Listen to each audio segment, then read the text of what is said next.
Boa noite, povo. Bendito seja Deus que nos reúne no amor de Cristo.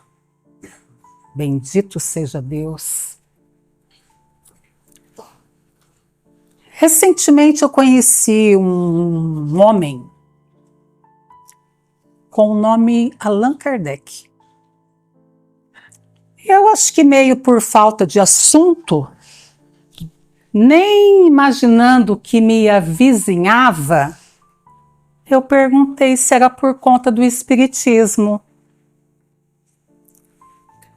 E eu obtive a seguinte resposta: que mané espiritismo? Meu negócio é com Deus. Que mané espiritismo? Meu negócio é com Deus.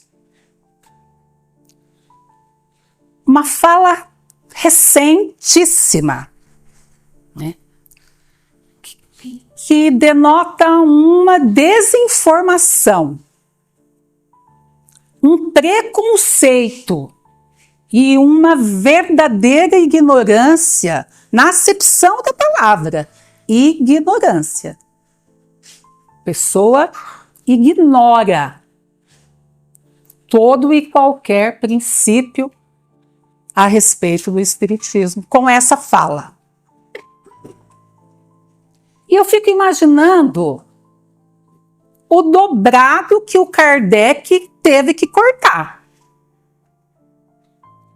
Lá em meados do século XIX, quando as manifestações dos espíritos chamou a atenção de Kardec, então com 50 anos, um homem de uma cultura ampla, que nada tinha de ligação com o espírito, espiritualidade, nada disso, mas que o fenômeno das mesas girantes o atraiu. Esse tipo de manifestação era comum nesta época. Nós recebemos a coisa, eu vou dizer, vou me ousar a dizer, de mão beijada. Por quê? Porque nós temos ao nosso dispor toda a codificação espírita deixada por Kardec e o trabalho de interpretação e de pesquisa e de análise de estudiosos do espiritismo. Na explicação do Evangelho, eu tenho o seguinte fragmento. A 9 de agosto de 1863, Kardec recebeu uma comunicação dos seus guias sobre a elaboração deste livro. Lá embaixo, um outro fragmento. Em comunicação posterior, a 14 de setembro de 1863, declaravam os guias de Kardec: nossa ação, principalmente a do Espírito da Verdade, é constante ao teu redor de Kardec, e de tal maneira que não a podes negar. Então Kardec, ele foi o tempo todo orientado pelos espíritos superiores, dando ênfase aqui ao Espírito da Verdade, para que ele agilizasse a codificação dos espíritos. Kardec foi intuído pelos espíritos superiores e deixou ao nosso dispor a codificação. E quem que assina esta explicação do livro do Evangelho? Quem assina? Herculano Pires. Quem é Herculano Pires? Herculano Pires é um brasileiro, nascido em Avaré, né? Que ele é considerado o mais profundo e intenso pesquisador espírita do Brasil. Então, além da obra deixada por Kardec, eu tenho as obras desses pesquisadores. que se debruçaram sobre o que Kardec deixou e traz para a gente um trabalho de pesquisa riquíssimo. No prefácio do Evangelho, nós temos aqui os Espíritos do Senhor, que são as virtudes dos céus, como um imenso exército que se movimenta, ao receber a ordem de comando, espalham-se sobre toda a face da terra. Esse é o início do primeiro parágrafo do prefácio, assinado pelo Espírito da Verdade. Se você vai pesquisar, por exemplo, este exército, estas dádivas do Senhor, uma pesquisa feita por estudiosos do Espiritismo, você vai ver lá que esse comando, esse exército, tem um nome: Invasão Organizada dos Espíritos. Quem fala sobre essa invasão não é Kardec, é quem estudou a obra de Kardec. Então, a gente meio que pegou a coisa, vou falar novamente, de mão beijada. Porque nós temos um material para se estudar. Tudo que Kardec deixou e tudo que esse povo que se debruçou sobre as obras do Kardec deixou para a gente. Herculano Pires é uma coisa assim, sabe? Ele foi definido por Emmanuel, numa psicografia de Chico Xavier, o metro que melhor mediu Kardec. Deu nome até a título a um livro. Emmanuel disse: Herculano Pires é o metro que melhor mediu Kardec. E Conan Doyle, que deu o nome para essa eclosão dos espíritos no século XIX, de organização, invasão organizada dos espíritos, não é coisa de Kardec, é coisa de um homem que estudou a obra de Kardec. Então, o codificador da doutrina, o que ele quis? O que Kardec queria? Entender o funcionamento das regras, das leis da vida, das leis que regem o universo. Lembra? As leis que regem o universo. Kardec queria entender. E sabe com que objetivo? Não era ganhar prêmio, ser notado. Kardec era um iluminado, né? Era entender se havia privilégios na ordem das coisas. É isso que ele queria. Entender essas leis. E aí Kardec já denominou essas leis de naturais. Leis naturais. E nisso ele já apresenta um novo paradigma para a humanidade. Porque ele tira de cena essa coisa da assombração, do sobrenatural, do milagre, da mágica. É natural, é lei natural. Essas leis, elas se dividem em duas. As leis naturais físicas e as leis naturais morais. As físicas é o que a própria física ensina, ou pelo menos pretende ensinar, né? Gravidade, redução de energia, relatividade, essas coisas da física. E as leis naturais morais. Moral significa a regra do bem proceder. É o que permite que a gente distinga o bem do mal. Essas leis, na preparação dessa minha fala, eu lembrei da música João e Maria, do Chico Buarque, que ele diz: e pela minha lei a gente era obrigado a ser feliz. E essas leis, elas foram criadas por Deus para nossa felicidade. Então, o Chico estava ali com o Kardec, ó. Leis criadas por Deus para a nossa felicidade. Essas leis naturais, elas traçam no homem o limite das necessidades, o limite das nossas necessidades. Deus dá a medida daquilo que a gente precisa. Quando a gente extrapola esse limite, a gente sofre. Porque esse limite é traçado pelas leis naturais. Essas leis, elas são imutáveis, elas não mudam, porque perfeitas. A lei que precisa de emenda é a lei do homem. A lei de Deus não. A lei de Deus é no mansinho, é no silêncio, é devagar. Onde nada acontece, há um milagre que não estamos vendo.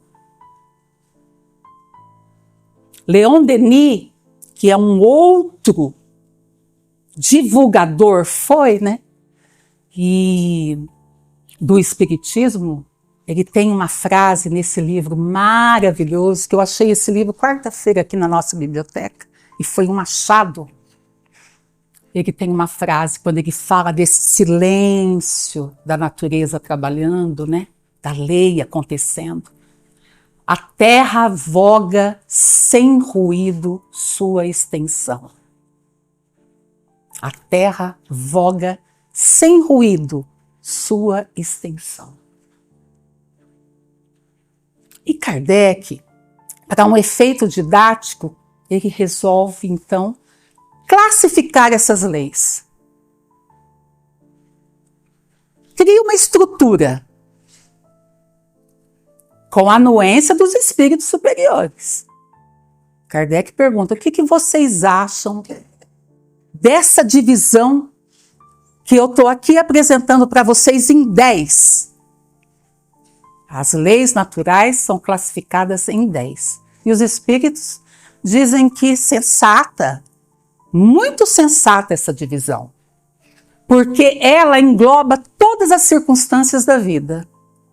E essa divisão é a de Moisés.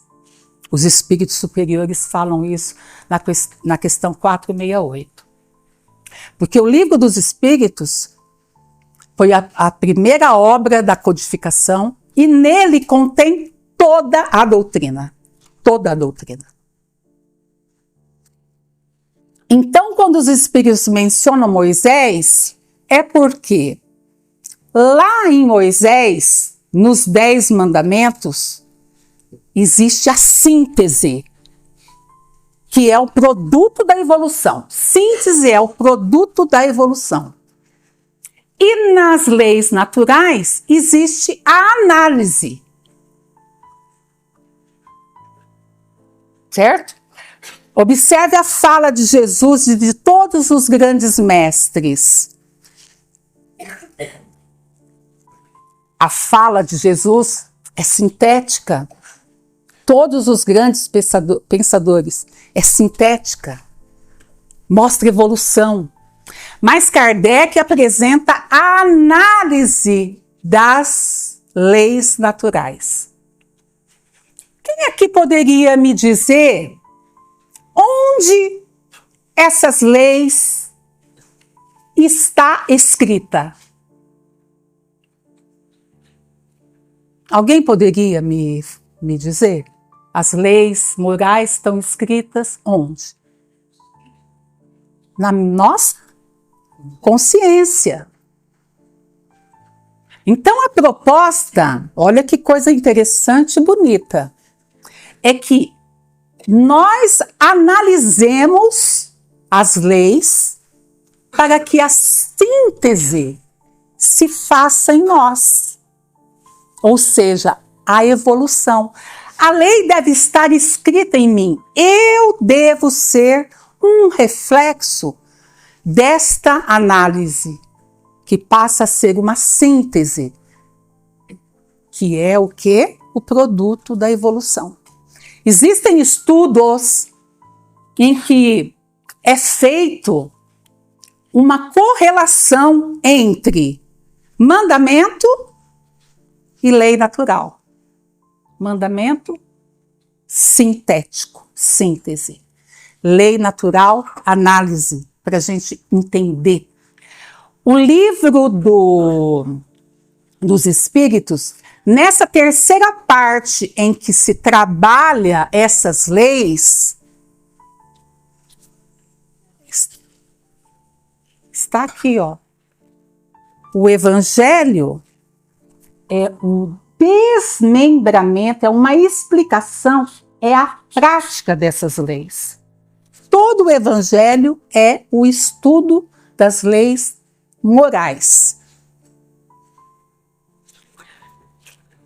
Quando Kardec faz, então, essa classificação, ele coloca como a primeira a lei de adoração. Por quê? Toda lei moral, ela implica num dever. Ela traz o princípio do dever do homem para com Deus, para com o próximo e para com ele mesmo. A lei moral implica num dever. A primeira lei de adoração está falando do relacionamento do homem para com Deus. Como a nos dizer, primeiro com Deus. Primeiro, o meu dever para com Deus. Fazendo assim, a possibilidade dos outros deveres que as outras leis apresentam, vai ficar mais fácil, porque primeiro com Deus. O que é a lei de adoração? A lei de adoração é quando eu abro o meu coração e elevo o meu pensamento a Deus. Uma lei natural, instintiva. Não se aprende a adoração em escola, através de ensino. A adoração é uma lei inata, já vem com o homem. Tanto que a adoração é vista em todas as épocas da humanidade, independente de raça e de origem. A lei de adoração é para todas a espécie, desde o início da humanidade, há a adoração. Dentro da lei de adoração, há a prece, que é o tema do capítulo 27, que desde a companheira Dala abriu o capítulo e veio vindo Leonardo, Moacir, João, todos falando sobre a prece.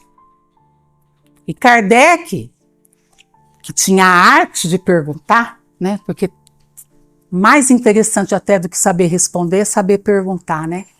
Ele pergunta sobre a prece, quer saber se a prece agrada a Deus, ele quer saber se a prece pode melhorar o homem, ele quer saber se a prece tem que ser feita exteriormente, em grupo.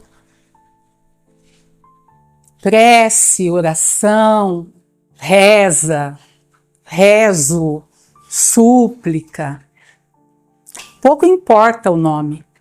Pouco importa não, nada importa.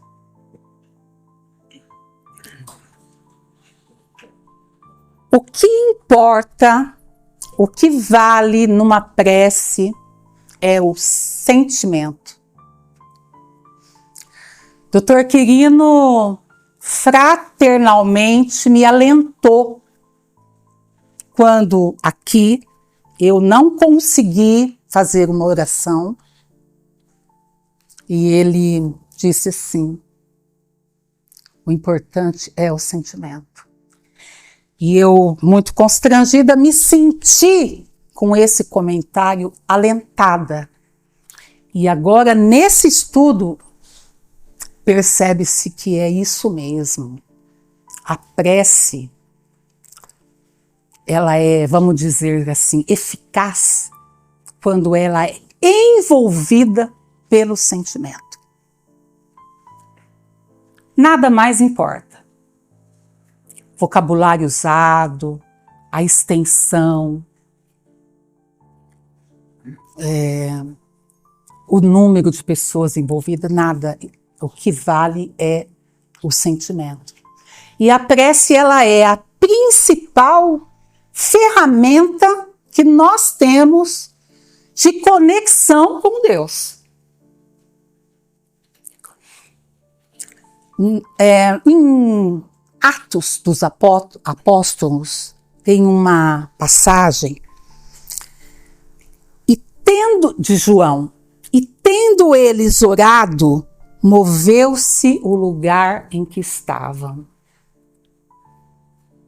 Não, é no sentido figurado, né? A prece tem tanta força, ela muda o seu padrão vibratório a ponto de a gente, por exemplo, começar a ter uma nova perspectiva com determinadas situações da minha vida. Ela eleva o meu padrão. Então eu passo a ter uma outra visão sobre as coisas que estão ao meu redor.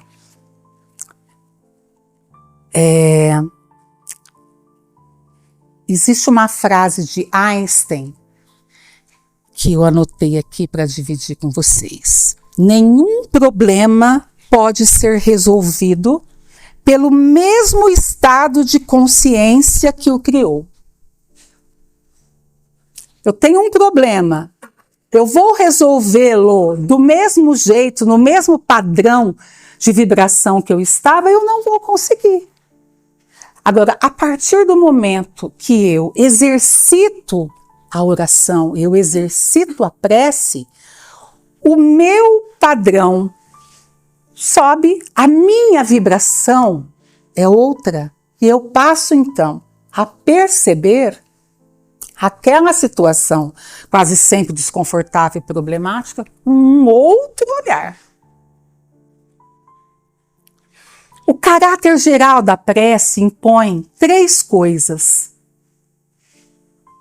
louvar, pedir e agradecer. Através da prece, nós podemos louvar, pedir ou agradecer. Só que, na grande maioria das vezes, a maioria esmagadora das vezes, nós usamos a prece para pedir. Tanto que o nome do capítulo em que aparece este assunto é Pedi e obtereis. Esse é o nome do capítulo. Pedi e obtereis. Mas nós temos que colocar o texto dentro do contexto, porque eu posso correr um risco sério de fazer uma interpretação leviana, simplista, em achar que basta pedir para eu ser atendida. Pensa na dinâmica que seria a coisa se tudo que a gente pede a gente conseguisse. Interpretação simplista. Eu preciso merecer. Eu preciso fazer a parte que me cabe para eu obter. Se permanecerdes em mim, isso registrado no Evangelho de João, e as minhas palavras permanecerdes em vós, pedirão o que quiserem e será concedido. Veja que tem uma condicional aí. Para eu conseguir, eu tenho que estar em conexão com Deus, Deus comigo e eu com Deus.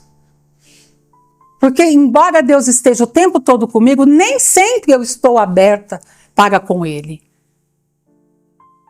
Então, o pedir e obtereis não é nesse simplismo. Eu não vou falar simplicidade, é simplismo. Porque é o seguinte, Deus não faz para a gente o que a gente pode fazer. E tem uma diferença muito grande entre aquilo que eu preciso, que eu necessito e aquilo que eu quero. Então a providência divina, ela me dá o que eu preciso. Tem aquele salmo, o Senhor é meu pastor e nada me faltará. Não, o Senhor é meu pastor e tudo eu vou ter. Então, aquilo que eu posso fazer, Deus não faz por mim. Como a gente, eu devo fazer tudo o que eu puder para o meu próximo, menos a parte dele. A parte dele é ele que tem que fazer. Ajuda-te e o céu te ajudará. Então eu tenho que fazer a parte que me cabe, porque não basta a prece por si só, ela não se fundamenta. Né? Ficar rezando. Eu tenho que agir. Eu tenho que botar ação na prece. Como diz Santo Inácio de Loyola, ora e labora. Peça, ore como se tudo dependesse de Deus. E trabalhe como se tudo dependesse de você. Porque a prece não me isenta da dor. A prece não vai resolver as minhas questões. Kardec pergunta para os espíritos por que tem gente que reza tanto e continua com um monte de defeito de caráter, né? E eles respondem de uma maneira muito interessante. Por que algumas pessoas que oram muito têm, apesar disso, um caráter muito ruim? Olha a resposta. E a pergunta vai afora, mas eu estou com um problema com o tempo. O essencial não é orar muito, mas orar bem.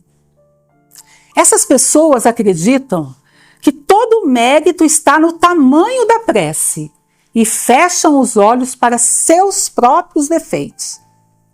A prece é para elas uma ocupação, um emprego do tempo, não um estudo delas mesmas. Olha a resposta do Espírito. Então, a prece é, em última análise, uma tarefa que nos ajuda no autoconhecimento. O autoconhecimento, conhece-te a ti mesmo, que é o meio mais eficiente para a gente se aperfeiçoar nesta vida. Observem lá a pergunta 919, em que a pergunta é: qual é o meio mais eficiente para se aperfeiçoar nesta vida?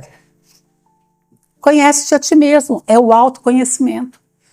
Então, ao invés de eu ficar rezando para que Deus mude a circunstância da minha vida, que Ele mude a mim. Processo do autoconhecimento. Na prece, é um momento que eu me assereno, né? Que eu estou mais tranquila, que eu posso me observar por dentro.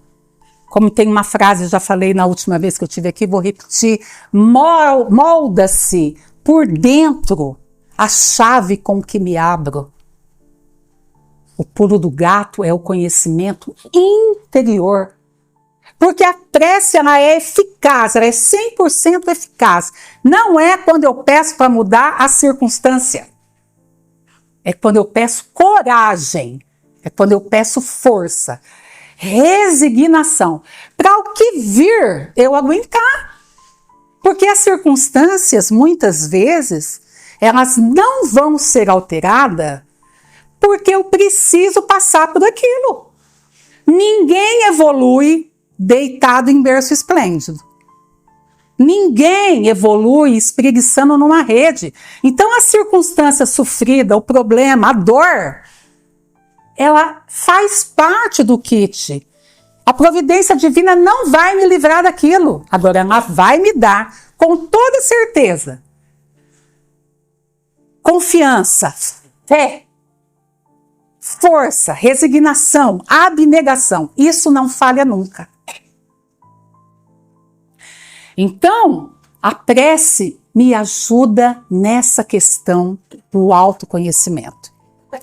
Quando Kardec, no item 103, não é uma pergunta, no Livro dos Espíritos, do número 100 até o número 113, não é pergunta. É uma exposição sobre os tipos de espíritos. E o item 103 está falando sobre os espíritos levianos. É até simpático eles, sabem? Brincalhões, não levam nada a sério, não sabem, mas respondem. Sabe? O próprio nome já diz, levianos. Faz piada de tudo. Então, como o processo de autoconhecimento é algo tão importante para o nosso aperfeiçoamento, que ao lermos a questão 103, na sequência do estudo, nós estamos nessa questão. Quando nós lermos as características do espírito leviano, que a gente se olhe para ver o que temos de leviandade em nós. Sabe, assim, tá acontecendo uma historinha. E alguém fala, quem foi que falou? Você fala assim, vou usar a Ideuci, que é minha amiga. Foi a Ideuci que falou, não, a Ideuci não serve de base. Porque a Ideuci, sabe, ela fala sem averiguar a verdade, ela não...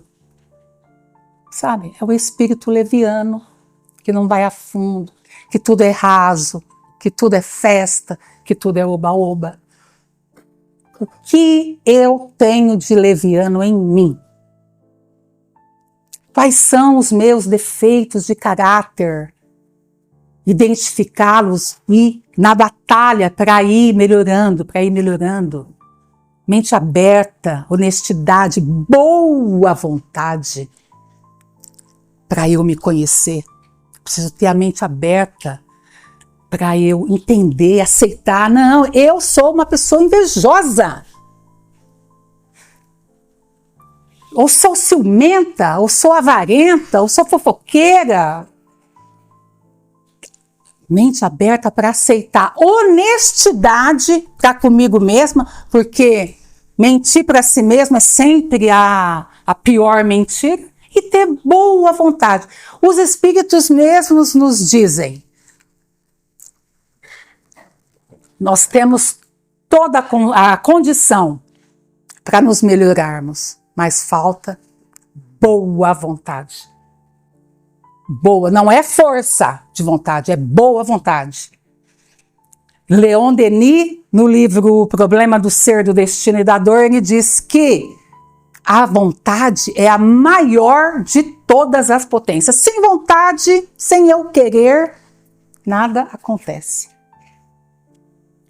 E Kardec, ele quer saber também, tanto que dá título a esse item, se a prece para quem está sofrendo ou para quem já morreu se adianta. A prece para os espíritos sofredores e para os espíritos desencarnados. Né? Então, nós temos aí um verso de uma canção que eu vou utilizar, que diz: qualquer maneira de amor vale a pena. Qualquer maneira de amor vale amar. No momento em que eu me conecto com Deus e estou orando, fazendo uma prece por alguém que sofre, por alguém que já morreu, que já desencarnou, é o próprio amor fluindo. E o próprio Cristo diz que a lei mais importante é a última, que é a lei de amor a Deus sobre todas as coisas e ao próximo como a ti mesmo. No ato de uma oração é o próprio amor fluindo. Qualquer oportunidade de alento, de afago, de carinho, de atenção para com o próximo é manifestação do amor acontecendo. Uma outra canção, por ser exato, o amor não cabe em si. Quer dizer, o amor, ele transborda, seja de que forma for.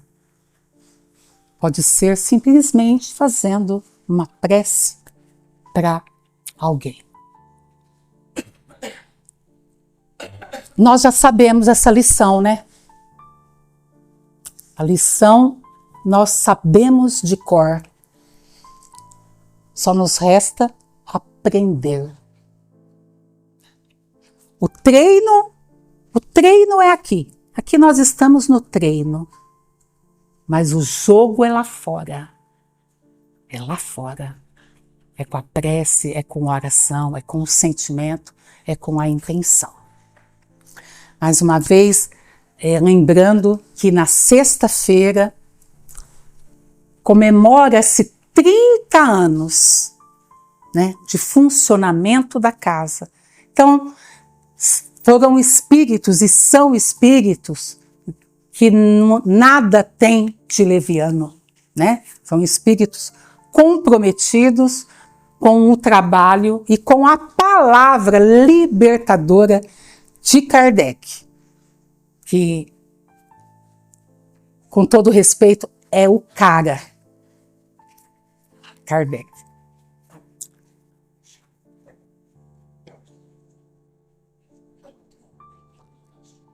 Então, é isso que eu tinha para falar para vocês sobre a prece.